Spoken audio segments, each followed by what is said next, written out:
Hey everybody, it's Dave and Ryan. We're kind of bringing you behind the scenes of our little project here as we film our new training websites for the Fit Club Network and Team Rhino. And we thought we'd just sit down at our little table here with our kind of mediocre view and talk to you a little bit about the why and what that's all about and how to find your why and some of the things that for us have kind of been a game changer. So Ryan, I'll let you start. Yeah, so when I've been doing some of this training on finding your why and how important it is, I often look back at how I found my why and why it was, why it's helped me so much. And there's actually been like two parts to finding my why. When I first started as a coach, Dave and I got on the phone and we were on the phone several times doing what we used to call getting started right interviews, right? GSRs is what we used to do, right?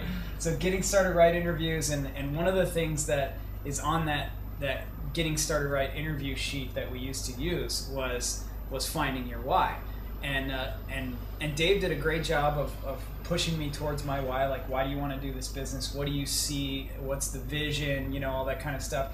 And what I came up with was, I kind of already had it like in my thoughts already, because I was wanting to quit my job to be home with my kids, and that was really my why, right? To me, it was like, oh, this is easy. I found my why. There's no like, I need to dig deeper for this or anything. I want to be home with my kids because I want to be there for them, and I actually went with that for 2+ years in the business, as that's my why. Took it pretty far.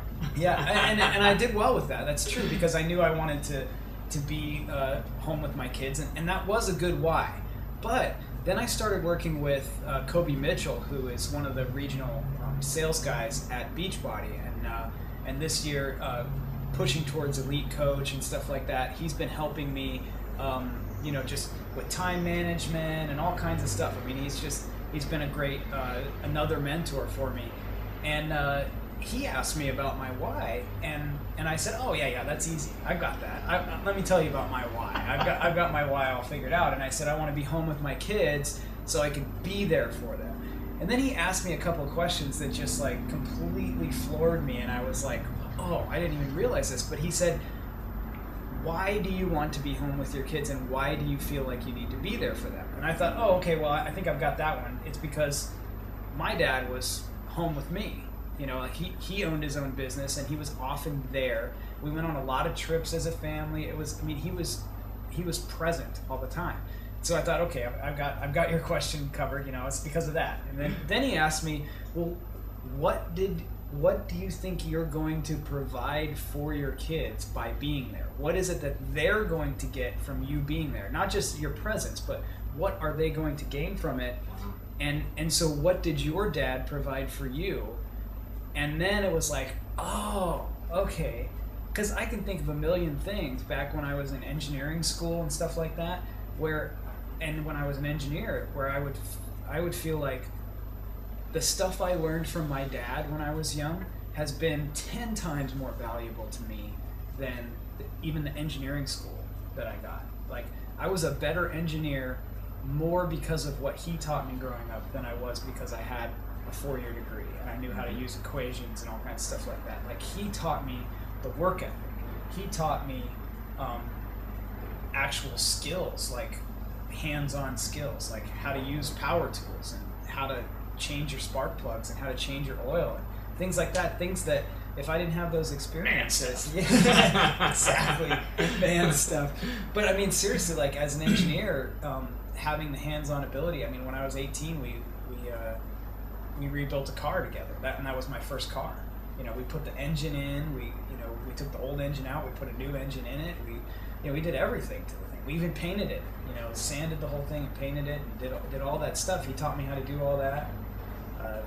That stuff has been really valuable. And that's when I realized with Kobe on the phone that that's what I wanted to provide for my kids. It wasn't just the simple, it was to be there for them, but that I wanted to be able to provide them with the same type of experiences that I felt made me into the person that I am. So I wanted to be the person that gave them the experiences that make them the people that they are, and not have someone else giving them those experiences while I'm off at work. So for me, that was my why, and I didn't even realize how much further you could actually dig into your why. I thought I had it, and so then I dug into it further, and now it's just been, that much more motivating, and now I really know. Until someone else asks me another question, I go deeper into the rabbit hole, right? Well, I think it evolves. I know mine did, and I'll talk about that in a second. But I think one of the things that I think has been really undervalued in society is the roles that fathers play in the lives of their kids. And to me, that's the big opportunity here. It's a big opportunity in every business, as I've been fortunate to mentor people in Beachbody and outside of Beachbody. And when I talk to people, that's what I talk to them about. What's your ticket to being able to go to every baseball game your kid ever plays? Because that's what matters. Awards and all that other stuff, those are nice, and stuffing a bunch of money in a bank account, that's nice. But what makes a huge difference is the ability you have to influence the lives of your children. I may not be able to change the world, but I can change the lives of the people that I bring into it. And that's our big opportunity. And so I really love Ryan's story there, despite the fact that it's a little bit different than mine. So I'll tell you kind of my story. My why has evolved. It's changed. A lot like Ryan's saying. I just dug deeper, and I kind of kept finding stuff I wanted and things I wanted to do and places I wanted to go. And for me, it started with triathlon. Actually, that's how Ryan and I met. Both triathletes, and he's gone a lot further with that than I ever want to, but I've done Ironman this year. But at the time, I was really into triathlon, and I wanted to do some longer distance stuff, and I had kind of an old rickety bike, and I wanted a new bike. And my wife said, no. you can't spend $3,500 on a new time trial bike. Whipped. Despite the fact that I was about 6 or 7 years into a law practice at that point. I was making well over 6 figures a year. Well, not well over, just over 6 figures a year at the time. You'd think $3,500 wouldn't be a whole lot to spend on a bike, and yet we didn't have it. So I said, how about if I earn it? What if I take Beachbody and I make Beachbody my business and earn this triathlon bike? And at the time, my wife was really my wife was a founder in Team Beachbody, and she was my coach and my sponsor, and she's the one who got me involved. And this became a little side project for me. I was never intending to, take this on and end up here, believe me. So, it was 4 or 5 months later, I had my bike. I was a Diamond coach, and I had the bike, and I was kind of floored by it that I actually did it. And my why was that simple at the time. I just wanted a bike. And, Ryan talked about it in the day 2 video, or I talked about it in the day 2 video, depending on which site you're watching this on. Having your why in a lot of different places. And I did that. I had pictures of the bike. I had, maybe 3 different bikes that I was kind of looking at and wanted to ride them all and whatnot. And I put those up around my desk, and I had them as the screensaver on my phone. And a lot of little things, just these constant little triggers to kind of go, do that, do that, do that, do that. We're here for a reason. Your reasons have got to be bigger than your excuses, and that's what having a big why is all about. And I got my bike, and I remember I filmed this video. It was when we lived in Scottsdale, and I was in my backyard, and I went through, and I was like, I want to show everybody my new triathlon bike. And I did about a 30-second overview of, okay, here's the bike, these are the components, here are the wheels, but that's not what I want to talk to you about. What I want to talk to you about is Team Beachbody, because that's how I got this bike. And it was kind of a business opportunity presentation, really, was what it turned out to be. And I found myself at that point dreaming bigger. And I really believe that your life will be as big as you can see it. And for me, the biggest life I could see at that point was having a nicer bike. That was all I could really see at that point. After that, I realized, well, if I could do that in 4 or 5 months, what could I do in 4 or 5 years? If I just did the same things over and over and over again, what might I be able to do in 4 or 5 years? And I started to really dream bigger and bigger and bigger, and I started to see my life bigger and bigger and bigger. And at the time, I really wasn't happy practicing law. I didn't enjoy that job. It was very adversarial, a lot of paperwork, and it just wasn't a lot of fun. And my theme or my why became to walk my kids to school, because we lived in Scottsdale. There was the school was within walking distance. Walk them to school every morning and be there to pick them up every day. And I literally would hold my hands out like I was holding my kids when I would tell people that. I just want to walk my kids to school every day, and then I want to come home and I want to pick them up, like I was holding their hands. And it was bigger than that. I knew it was bigger than that. I knew that if I could do that, then I had complete control over my time. Because if I could do that, it meant I wasn't working at the law office anymore, because they weren't having that. They weren't going to let me show up at 9:30 and leave at 2. That wasn't going to work. But I knew it became a real driver for me. And I remember I had this picture of my daughter that Monica took, my wife Monica took from behind, of us walking to school, and I was holding her hand, and she was going to kindergarten.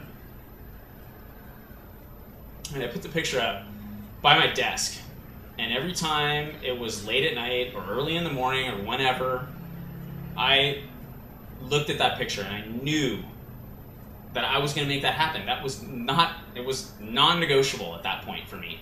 That was going to happen, and then it did. In May of 2010, I left that law firm, and I was a full-time beach body coach. And then we started thinking, is Scottsdale really where we want to live?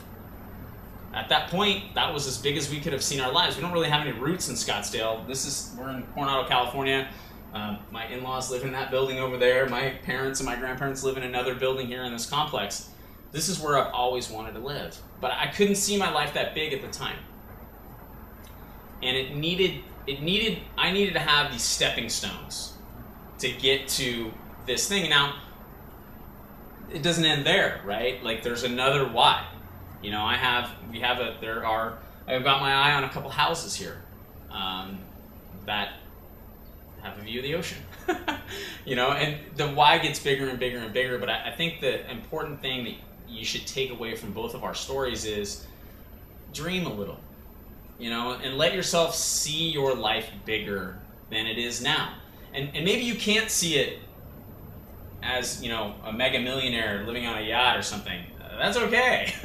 You don't really need to. What you need to see is, what's the next step? What's the next place I need to get to? For some of you, your why is going to be as simple as getting a bill paid off, or getting out of debt, or going on a vacation with your family. Maybe it's the Success Club cruise that we're going to go on, or whatever Success Club trip we have in the future.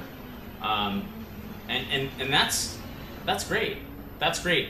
The key is to really buy into it and own it, and then really make it happen. And I think, one of the best ways to do that is to just have these reminders everywhere you go of, this is my why. This is why I do this. And like I said, when I put that picture of me and my daughter next to my desk, it's amazing how that was a lot more effective than a cup of coffee to get me going when it was time to get going.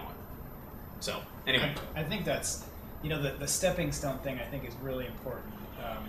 Because when we talk about our stories, and be home with my kids, quit my job, all that kind of stuff, I think it's really important to understand that you don't have to force some kind of a why that either seems big enough to be cool, or it doesn't have to be something that saves the world. Like, my why is that I want all kids in Africa to not be starving or something. It doesn't even have to be noble in the truest sense, right? The key is that it drives you, right? Whatever it is, it's got to drive you. And if you find what it is that drives you, that picture you can put on your desk, those pictures of a triathlon bike, the pictures, you could have the bill that you're trying to pay off. I don't know, whatever it is. If that thing drives you, that's your why. It doesn't have to be some kind of, super noble thing. It doesn't have to be some kind of grand thing about you living on a yacht. It doesn't have to be any of those things. It can evolve into those things later, right? But you got to find what actually drives you, what seems, I like to say, like, attainable but challenging, right? Yeah. Right? Because you don't want to be like, well, I'd really like to make $30 this month. That would be, that's my why. It's because I need that extra $30 because then I could,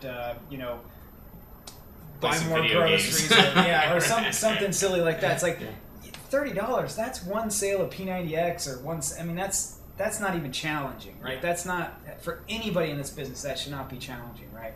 But if it's not challenging enough, or then there's the ones that are like so far off, right, that you can't even see yourself attaining it yet, that they don't work, right? So it's got to be attainable. Like you could see yourself getting that triathlon bike, right? Yeah. I could see making, but it's not going to be one sale. You're going to have to hustle. You're going to have to do some stuff, hustle in the like work hard. Work sense, hard, yeah. Not the hustle people. No. So yeah, I think attainable but challenging is important. Don't worry about it being noble or anything, but make sure whatever you find is what really actually drives you. Totally. And I think, very important point Ryan's making. Your why is your why. It's not my why. It's not Ryan's why. It's not your sponsor's why. Right. It's yours. And so you need to figure out what that is and why it's important to you. And that's really at the end of the day what we're asking you to do here. I believe that people make choices based on their priorities in life. So if watching, I don't even watch TV anymore. What's on? Game of Thrones. If watching Game of Thrones is the most important thing to you, you're going to make sure you're in front of the TV whenever that show's on. If that's more important to you than Beachbody, then you're going to make choices that prioritize that over Beachbody or whatever else it may be. If your business and your why are more important to you than Game of Thrones, you'll record it and you watch it later when you have time. And you'll probably watch it when you have a laptop on your lap and you are doing something else, which is about the only way I watch TV anymore is while I'm getting work done, because my priority is to build this business for me and for my family, for my kids, to leave them a legacy. I didn't mention this, I kind of feel bad I forgot it, but when I first got involved after I got the triathlon bike, and then I started to see a big picture, Monica was like, well, what are we going to do with all these checks, right? Because we had plenty of money to live our life and pay all the ridiculous debt we had with the money I was making practicing law. What are we going to do with this money that we have from my business? And then she had a second business center, and if you're new, you don't need to worry about what that is. But she said brilliantly, let's take the money from these two business centers and let's put it in college funds for our kids. And we did that for about 16, 18 months. And at that point, then that was when I left and started to do this full time, and then we needed the money. And I remember opening the envelopes from the Bank of America where those accounts were at and seeing my child's name with more money than I'd ever saved for him, ever. 6, 7 years into practicing law. 8 at that point, actually. No, almost 10, actually, at that point. 10 years of practicing law. I really never saved any money for my kids and for their college, for their futures. And I did that. I did that with Beachbody. I just took this money and I put it into a bank account for my kids. And I thought, wow, if that's all I ever did was to take this money that I earned here and put it into bank accounts for my children, how cool would that be to drive away from dropping them off at college and be like, you know what, I'm glad we did that Beachbody thing. That was a good idea. We did that, and we didn't make $1 bazillion, and we didn't drive a Lamborghini, and we didn't, live on a yacht, and we didn't do any of that crazy stuff. We just sent our kids to college. And that, to me, is the type of opportunity that we have in front of us. But you got to dig down. You got to do this bit. This is sometimes the hardest bit. But you got to do this bit. And I think if you're married, talk to your spouse and make sure your spouse is on the same page. It's very, very important. I think that you guys are both have a direction, have a vision for where you're going and what you want to accomplish, but stepping stones. Sometimes that's difficult, when you're talking to your spouse or whatever, because and actually even talking to yourself about your why. And part of the reason for that, I think, is because it's hard to, when you first start out, really get a picture for what's possible, right? Like you make your first sale of Shakeology, you make your first sale of P90X, you sell a couple challenge packs, and you make $100. And you're like, okay, I don't see how this is ever going to make me $500,000 a year. How? Let me do the math here. $30 on Shakeology times I have to get the entire city of San Diego on Shakeology, and then I make $500,000 a year, right? It's like, it's kind of like, how does this work, you know? But I will tell you, I was exactly like that when I started. I was like, I don't see where the money is. I don't see how this works. And it's there. It absolutely is there. And this business can do anything you want it to do, from a paying off a $500 bill or buying a $3,500 triathlon bike, all the way to having a view like this and beyond, right? I mean, there's millionaires doing this. It can give you, just about any opportunity you could think of within reason, right? Yeah. So I think when you start out, sometimes it's hard to realize that, right? It's like you're going to set your why or your goals or your vision at something that's maybe less than what you actually could achieve, just simply because you can't see it yet. And that's okay. Set it at that $3,500 triathlon bike. But I think you'll see, once you get that triathlon bike and you start to see what's possible here, that there's a lot possible. It's a huge incredible opportunity.